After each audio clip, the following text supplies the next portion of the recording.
नमस्कार बच्चों। कक्षा 9वीं एमपी बोर्ड की वार्षिक परीक्षा क्लास 9 कक्षा 9वीं क्लास 9 एमपी बोर्ड की वार्षिक परीक्षा 2021 से हिंदी विषय का जो आपके जितने पेपर आए हैं वो सेट में बन करके आया है। मतलब कि हर विषय के 5-5 पेपर आया है। तो जो सेट नंबर जो सी है, सेट नंबर सी, हिंदी विषय का सेट नंबर सी वाला जो पेपर है, उस सेट नंबर सी वाले पेपर का यहाँ पर संपूर्ण हल आपको यहाँ पर प्रदान किया जा रहा है। आप यहाँ पर देख सकते हो, आपका पहला क्वेश्चन यहाँ पर क्या है, रिक्त स्थानों की पूर्ति कीजिए। सेट सी का यहाँ पर सॉल्यूशन दिया जा रहा है, रिक्त स्थानों की पूर्ति कीजिए। पहला, मेरे नाना पक्के साहेब माने जाते थे। यहाँ पर ब्रैकेट में आपको उसका आंसर साहब लिखना है। दूसरा है, कमाई शब्द में प्रत्यय क्या होता है, इसमें होता है आई प्रत्यय होता है। आपको डायरेक्ट लिखना है, इसलिए मैं समझा नहीं रहा हूं क्योंकि आप लोग को पेपर में उतारना वैसा है। अगला, जो अधिक बोलता है उसे बाचाल कहते हैं, बाचाल कहते हैं। कैमरा थोड़ा हिल रहा है, आप देख सकते हो। जो अधिक बोलता है उसे क्या कहा जाता है, उसे बचाल कहते हैं। जो अधिक बोलता है उसे बचाल कहते हैं। चौथा है, पंचवटी क्या है, खंड काव्य है। पांचवा, ललगद खालिस्तान भाषा की लोकप्रिय कवित्री थी। तो ललगद कश्मीरी भाषा की लोकप्रिय कवित्री थी। अगला यहाँ पर आपका प्रश्न क्रमांक 2। प्रश्न क्रमांक 2 यहाँ पर बोल रहा है आपका सही विकल्प चुनकर लिखिए। सही विकल्प चुनकर यहाँ पर आपको लिखना है, लेखिका ने खालिस्तान नाना नानी को क्यों नहीं देखा, है ना। लेखिका ने नाना नानी को क्यों नहीं देखा, कोई उत्तर, इसका उत्तर आएगा स्वर्ग चली गई थी, क्योंकि उसके नाना और नानी, उसकी जो नानी थी वो कहाँ चली गई थी, स्वर्ग चली गई थी। अगला है दूसरा, कबीरदास जी के प्रमुख रचना क्या है। तो कबीरदास जी की प्रमुख रचना यहाँ पर बीजक है। अगला यहाँ पर तीसरा क्वेश्चन, यहाँ पर आप क्या देख सकते हो, आप जो पढ़ा लिखा ना हो उसे क्या कहते हैं।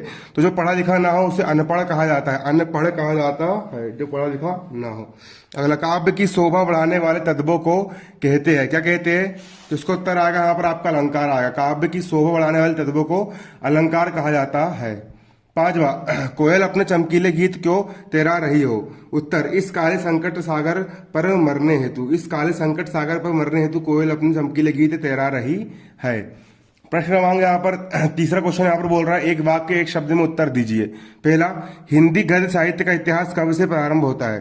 तो उसका आंसर आएगा आधुनिक काल से प्रारंभ होता है। हिंदी गद्य साहित्य का इतिहास आधुनिक काल से प्रारंभ होता है।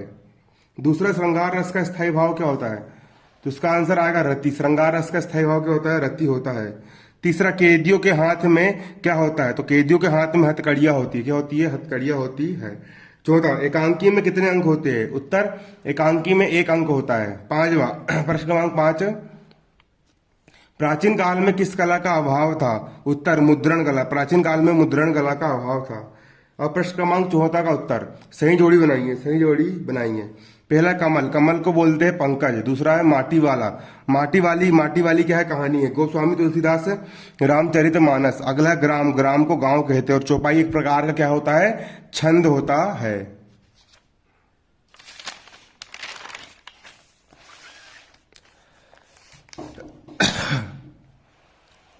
अगला आप यहां पर देख सकते हो, आपको यहां पर सत्य असत्य बताना है, सही गलत बताना है, सत्य सत्य। किरण शब्द का पर्यायवाची रश्मि है, यह बात सत्य है। दूसरा, बच्चे काम पर जा रहे हैं, कविता सुमित्रा नंदन पंत की है, असत्य है, गलत बात है। तीसरा, सूरदास राम भक्ति शाखा के कवि है, असत्य है, गलत है। चौथा, उपन्यास सम्राट प्रेमचंद है, सत्य वचन, सत्य है ये, है ना। अगला, रिपुतार्थ भारतीय भाषा का शब्द है, असत्य। रिपुतार्थ जर्मनी भाषा का शब्द है। अगला क्वेश्चन यहाँ पर बोल रहा है, तत्सम एवं तद्भव शब्दों को छांट कर लिखिए। उत्तर, तत्सम शब्द होते हैं स्वप्न और हस्त, और तद्भव शब्द होते हैं मछली और साग। प्रश्न क्रमांक 7, निम्नलिखित शब्दों की संधि विच्छेद करो। उत्तर, देखिए, तथा धन एव बराबर हो जाएगा आपका तथेव, सुधन आगत बराबर हो जाएगा स्वागत। अगला क्वेश्चन यहाँ पर आपका है रस, रस के कितने अंग होते हैं, नाम लिखिए। उत्तर, रस के 4 अंग होते हैं। पहला, रस के प्रकार 10 होते हैं और अंग यहाँ पर 4 ही होते हैं। रस के 4 अंग होते हैं, पहला स्थायी भाव, दूसरा विभाव, तीसरा अनुभाव और चौथा संचारी भाव होते हैं। अगला, मानसरोवर में कवि का क्या आशय है। मानसरोवर से कवि का क्या आशय है।